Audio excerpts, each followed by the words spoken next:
우리가 인생을 살다 보면 까닭을 알 수 없는 고난이 찾아올 때가 있습니다. 그러나 오늘 우리가 묵상할 이 요한계시록 12장의 말씀은 우리 삶에 일어나는 모든 고난과 기회를 향한 이 핍박 이면에 또한 보이지 않는 이 영적 전쟁이 얼마나 치열하게 벌어지고 있는가에 대해서 이야기를 해줍니다. 요한계시록 11장까지는 일곱 인과 일곱 나팔의 심판 등 주로 땅에서 일어나는 그 재앙에 대해서 다루었습니다. 그런데 12장에 들어서면서부터 사도 요한은 이제 그 시선을 하늘로 향하게 됩니다.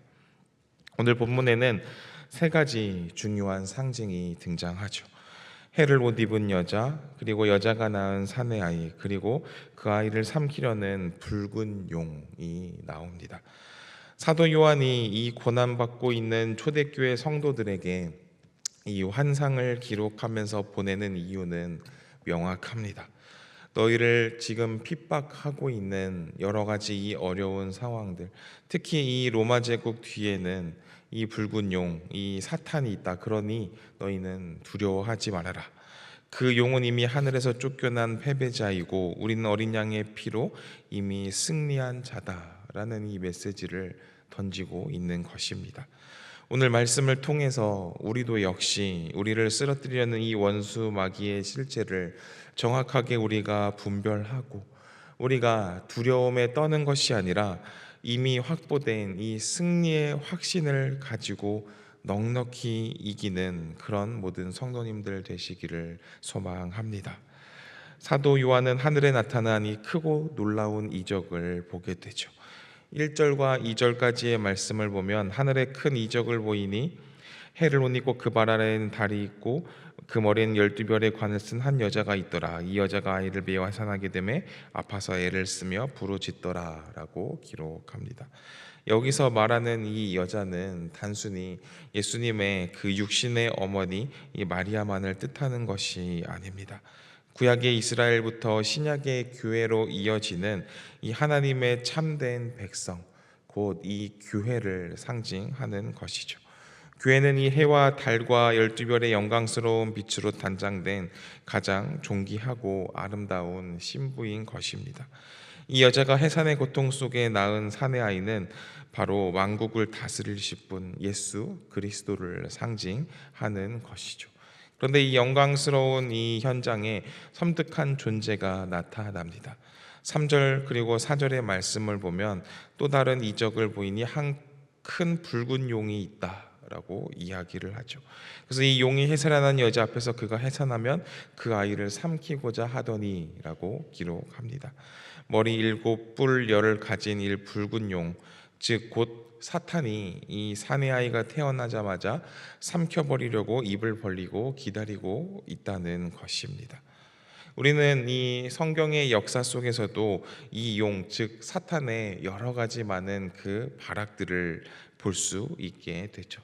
특히 신약에서도 예수님이 태어나셨을 때 헤롯 왕이 이 베들레헴의 아기들을 다 학살하며 예수님까지도 죽이고자 했습니다. 십자가에 못 박음으로써 이 예수님을 완전히 삼켜버렸다라고 이 사탄은 쾌재를 불렀을 것입니다. 그러나 이 사탄의 계획은 어떻게 됩니까?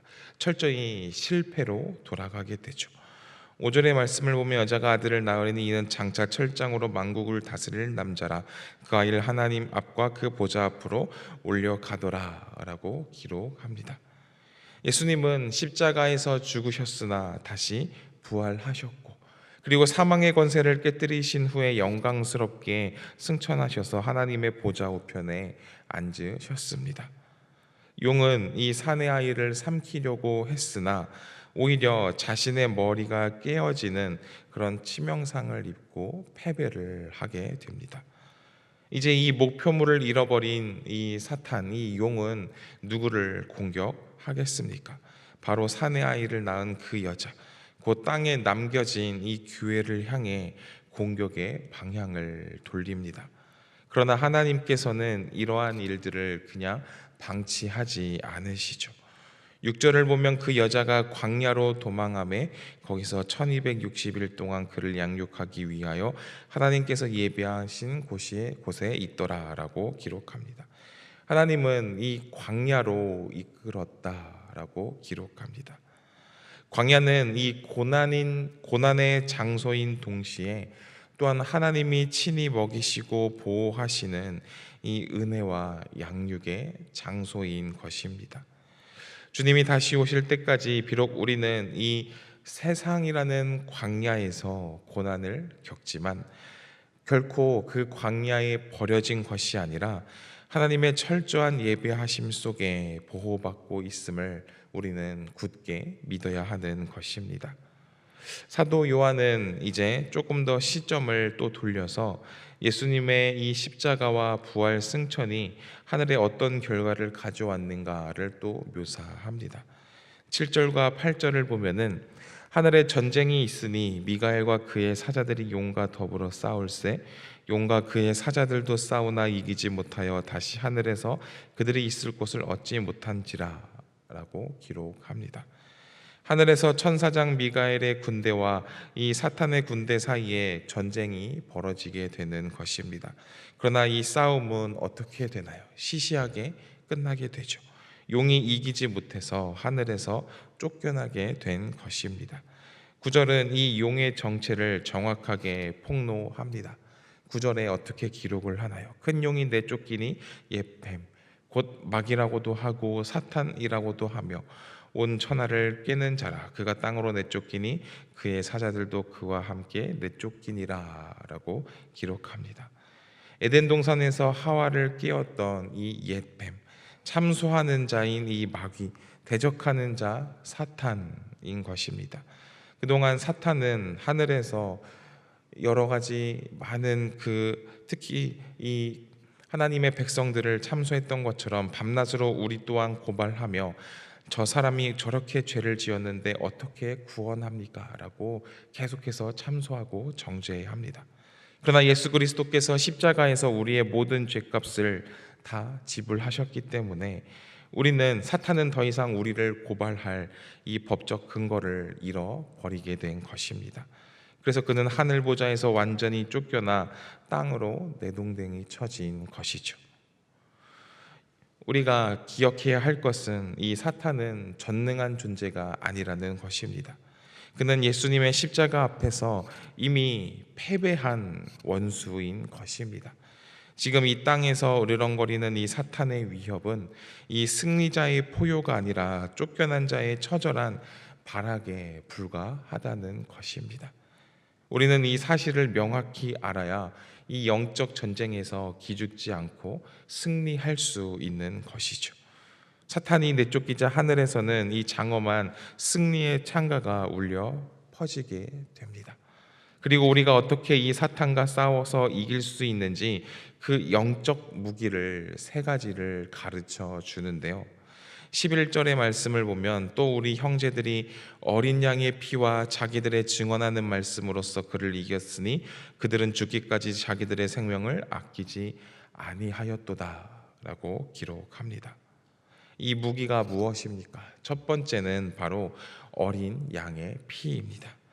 사탄의 가장 강력한 무기는 참소, 즉 고발입니다. 너가 그러고도 진정한 신앙인이냐? 어제도 죄를 짓고 또 그렇게 기도하러 나오느냐? 라고 하며 우리의 양심을 찌르고 정죄합니다. 그때 우리는 우리의 의로움으로는 맞설 수가 없습니다. 오직 우리는 맞다. 나는 죄인이다. 그러나 나를 위해 십자가에서 흘리신 어린 양의 예수의 피가 내 모든 죄를 씻었다라고 담대히 선포해야 하는 것입니다. 사탄은 어린 양의 보혈 앞에서는 한 길로 왔다가 7길로 도망치는 것입니다. 두 번째 무기는 바로 증언하는 말씀입니다. 사탄의 또 다른 주특기는 거짓말이죠. 상황을 부풀리고 두려움을 조장합니다. 그때 예수님께서 광야에서 이 사탄을 물리치셨듯이 우리도 기록되었으되라며 변치 않는 이 진리의 말씀을 선포해야 하는 것입니다. 환경이 흔들릴 때 나의 감정이 요동칠 때에 나를 붙드는 것은 오직 하나님의 말씀뿐이라는 것을 우리는 기억해야 하는 것입니다. 그리고 세 번째 무기는 죽기까지 생명을 아끼지 않는 이 헌신의 모습입니다. 사탄이 죽이겠다고 우리를 위협할 때, 그래 나는 이미 십자가에 주님과 함께 죽은 자다, 육신의 생명보다 내 주님을 더 사랑한다 라고 선포하며 나아가면 이 사탄 마귀는 더 이상 손을 쓸 방법이 없게 되는 것입니다. 죽음을 두려워하지 않는 자를 이길 권세는 세상 어디에도 없습니다. 12절의 말씀을 보면 그러므로 하늘과 그 가운데 거하는 자들은 즐거워하라. 그러나 땅과 바다는 화 있을진저 이는 마귀가 자기의 때가 얼마 남지 않은 줄 알므로 크게 분내어 너희에게 내려갔음이라 하더라 라고 기록합니다. 이 말씀은 우리에게 큰 위로와 동시에 경각심을 줍니다. 마귀가 왜 그렇게 날뛰고 교회를 공격합니까? 자기가 강해서가 아니라 자기의 때가 얼마 남지 않은 줄을 알기 때문입니다. 사형수의 마지막 발악과도 같은 것이죠. 그러므로 이 분노하는 사탄을 보고 우리가 두려워할 것이 아니라 오히려 주님이 오실 날이 가까워졌구나라고 생각해야 하는 것입니다. 이 땅으로 내쫓긴 이 용은, 이 사탄은 이제 극도로 분노해서 교회를 향해 무차별적인 공격을 퍼붓는 그 모습이 또 묘사되어집니다. 13절과 14절의 말씀을 보면 용이 자기가 땅으로 내쫓긴 것을 보고 남자를 낳은 여자를 박해하는지라. 그 여자가 큰 독수리의 두 날개를 받아 광야 자기 곳으로 날아가 거기서 그 뱀의 낯을 피하여 한 떼와 두 떼와 반 떼를 양육 받으매 라고 기록합니다. 여자를 끈질기게 박해하지만 하나님께서는 이 독수리의 두 날개를 주어서 광야로 피하게 하십니다. 이 독수리의 두 날개는 출애굽기 19장에서 이 이스라엘 백성들을 애굽 군대로부터 건져내실 때 사용하셨던 것처럼 완벽한 하나님의 보호하심과 하나님의 구출, 구원을 상징합니다. 때로는 우리의 삶이 이 뱀의 낯을 피해서 숨어 지내는 척박한 광야와도 같지만 그곳은 하나님이 독수리의 날개로 우리를 업어 데려다 놓으신 안전지대라는 것입니다. 한 때와 두 때와 반 때, 즉 하나님이 정하신 이 고난의 기한이 차기까지 하나님은 그곳에서 우리를 먹이시고 그리고 영적으로 훈련을 시키시는 것입니다. 분노에 찬 용은 더욱더 악랄한 방법을 쓰죠. 15절과 또 16절의 말씀을 보면 이 여자의 뒤에서 뱀이 그 입으로 물을 강같이 토하여 여자를 물에 떠내려 가게 하려 하되 땅이 여자를 도와 그 입을 벌려 용의 입에서 토한 강물을 삼켰다, 이렇게 기록합니다. 사탄은 입에서 강물을 토해내어 교회를 쓸어버리고자 합니다. 이 강물은 이 초대교회를 휩쓸었던 이 이단들의 거짓 가르침이 될 수도 있고 세속주의의 물결이 될 수도 있습니다. 이 무자비한 박해의 물결이 될 수도 있을 것입니다. 오늘날로 치면 교회를 타락시키는 여러 이 세상의 황금만는주의, 음란의 문화, 각종 거짓 이데올로기의 홍수입니다. 그러나 이때 놀라운 일이 일어나죠. 땅이 여자를 도와 그 강물을 다 삼켜버린 것입니다. 하나님은 이 만물을 동원하셔서라도 당신의 그 교회를 지켜내신다는 것입니다. 바다가 갈라지고 땅이 입을 벌려 대적을 삼키듯 세상의 어떠한 세력도 교회를 이 물에 떠내려가게 할 수는 없는 것입니다. 하나님은 이 교회의 영원한 방패가 되시는 분이기 때문이죠. 이제 17절에는 이 영적 전쟁의 결론을 내립니다. 용이 여자에게 분노하여 돌아가서 그 여자의 남은 자손 곧 하나님의 계명을 지키며 예수의 증거를 가진 자들과 더불어 싸우려고 바다 모래 위에 서 있더라라고 기록합니다. 마귀는 포기하지 않고 계속해서 이 여자의 남은 자손, 즉 오늘 이 시대를 살아가는 우리들과 끝까지 싸우려고 이러고 있다는 것입니다. 끝까지 벼르고 있다는 것입니다. 이것이 바로 우리의 현실입니다. 우리가 세상에서 고난을 당하는 이유, 까닭없이 믿는다는 이유만으로 핍박을 받는 이유는 우리가 잘못해서가 아니라 우리가 죄를 지어서라기보다 하나님의 계명을 지키며 예수의 이 증거를 가진 자들이기 때문에 핍박을 당한다는 것입니다. 마귀가 우리를 자신의 원수로 알아보고 공격하는 것입니다. 그렇기에 오늘 예배하는 성도 여러분들, 이 요한계시록 12장은 우리에게 아주 분명하고도 이 영광스러운 진리를 가르쳐 줍니다. 우리의 삶을 뒤흔드는 고난, 그리고 교회를 향한 이 세상의 위협 뒤에 이 사탄이 있습니다. 우리를 계속해서 집어삼키려고 강물을 토해내며 으르렁거립니다. 그러나 여러분, 우리가 이것에 두려워할 필요가 없다는 것입니다. 왜입니까? 바로 이 용은 이미 십자가에서 머리가 깨어진 패배자에 불과합니다. 하늘에 설 곳을 잃고 쫓겨나서 자기 때가 얼마 남지 않아 마지막 발악을 하는 그런 존재에 불과하기 때문입니다. 우리는 나약한 자가 아닙니다. 우리는 어린 양의 보혈과 진리의 말씀이라는 이 무기를 가진 사람들입니다. 세상의 눈에는 교회가 이리저리 도망다니는 연약한 것처럼 보일지 몰라도 하나님은 이 큰 독수리의 두 날개로 우리를 업으사 어떠한 이 공격 속에서도 우리를 안전하게 지키고 양육하신다는 것입니다. 그렇기에 오늘 하루 이 광야와 같은 일터와 그리고 또 그 가정에 나아가실 때 이 영적 전쟁의 실체를 기억하시기를 바랍니다. 내 앞에 있는 문제를 보고 낙심하지 마시기를 바랍니다. 나를 정죄하는 이 사탄의 참소에 귀 기울이지 마시기 바랍니다.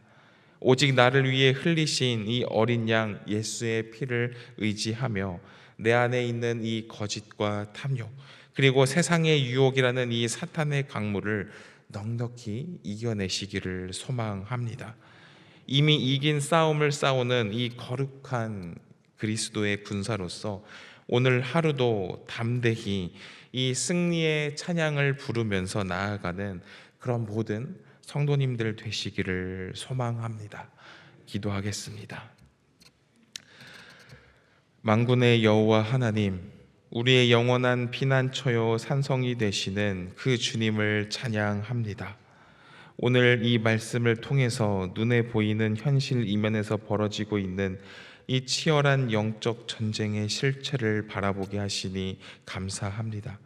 우리는 자주 내 앞에 닥친 고난과 이 핍박의 강물 앞에서 두려워하며 세상을 원망하고 그리고 사람을 미워할 때가 많이 있습니다.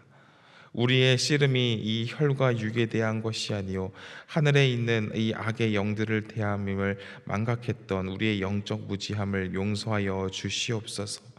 하나님 아버지, 우리의 눈을 열어서 하늘의 보좌를 바라보게 하여 주시옵소서.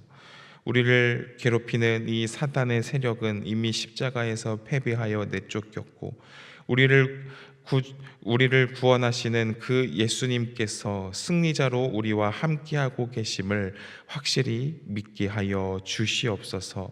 그리하여서 우리가 주님의 그 놀라운 사랑을 바라보게 하시고 영원히 변치 않는 그 진리의 말씀으로 오늘 하루 넉넉히 승리하게 하여 주시옵소서. 그리하여서 주님의 말씀을 붙들고 주님의 그 모습대로 살아가는 예수님의 증거를 나타내는 거룩한 십자가의 군사들이 되게 하여 주시옵소서. 감사드리며 예수님 이름으로 기도합니다. 아멘.